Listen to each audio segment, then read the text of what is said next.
Now for one annual event that did go ahead this year, and that's the Newark Dragon Boat Festival, which returned last month and saw 39 dragon boat teams competing in a race to raise money for Beaumond House Hospice Care and the Children's Bereavement Centre. Last year they raised more than £45,000, and this year they went even better, hitting just shy of £49,000. And I'm thrilled to say that Louise Sinclair from the hospice and Kate Baxter from the Bereavement Centre join me now to talk all about how that money will be used.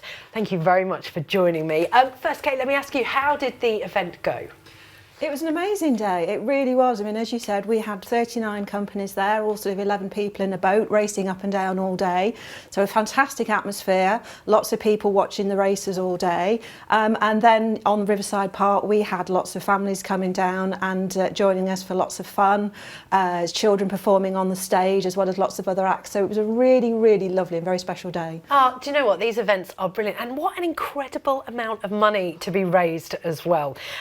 Now, Louise, we'll start with you. Can you tell us a little bit more about Beaumond House Hospice Care?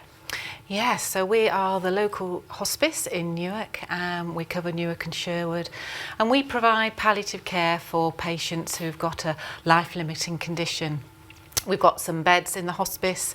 We look after patients in the community, so we'll visit them in their own homes and provide that care.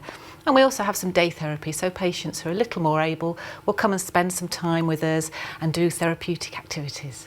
And it is one of those things where, unfortunately, until you have reason to either use yourself for hospice or have a friend or family member that needs hospice care, you kind of don't know what happens beyond these doors. Unfortunately, I did have reason to use hospice care last year with a friend of mine, and they are incredible places, aren't they? I mean, such sadness obviously goes on there, but they are such hopeful, positive places as well, aren't they? Absolutely, you've hit the nail on the head there. What we're helping people to do is really live their life until the very end of their life, as well as they can possibly do. And so there is a lot of laughter in the hospice. It's not a place where you have to come in and whisper.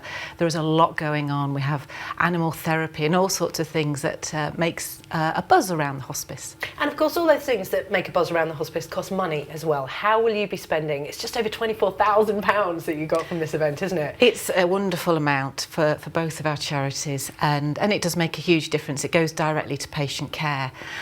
We have to raise 2.2 million every year. There are costs. Wow. So it's quite a job to do that year on year, but the community are so supportive of the charities that they hold dear. And Kate, what about you? Can you tell us more about the Children's Bereavement Centre? Yeah, so the centre provides support for children from the age of 3 to 18, and that's across Nottinghamshire. And that's free support, and we provide a range of services, so that's counselling, bereavement support, group activities. And all the children that come to us are really facing the most devastating challenges of losing somebody that's important to them. And they're really struggling with their grief. So we help them to normalise those feelings first, which is really important. Be a listening ear, and also to give them some strategies to empower them to move forward with that grief and move forward as best they can. They will never, we can never take the pain away, of course, but we can help them to move on and have brighter futures. And it can make such a difference to them, both at school and home with their families and their friends. And the outcomes are just extraordinary. And we support well over 1,000 children every year. And then we also support their parents and carers as well, because obviously when somebody dies, the whole family is struggling. So often we can help the parents as well, either individually or the family as a whole. And again, an amazing amount of money to be receiving. How will you spend that money? Well, again, it will all go directly to our service delivery. As I said, all our services are free. We have to raise most of the money ourselves.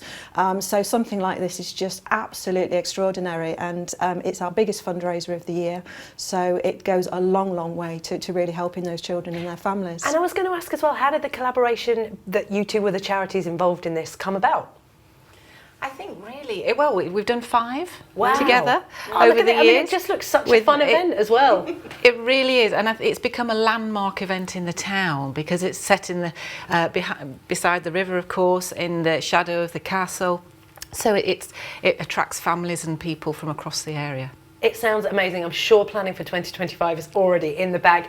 If people want to find out more about both of the charities, where can they find out more? Kate, we'll start with you. Well, if they go to our website, which is childrensbereavementcentre.co.uk, hopefully you'll get all the information you need on there. And if not, our contact details are on there as well. So please just get in touch. Amazing. And Louise? Pretty much the same, beaumonthouse.co.uk. Visit Amazing. our website for more information. Oh, I'm so thrilled, and it's such a brilliant event, and I know so many people have such a brilliant time doing it, and an amazing amount of money raised as well. Thank you for coming in and sharing more about that. Thank you. Appreciate it. Time now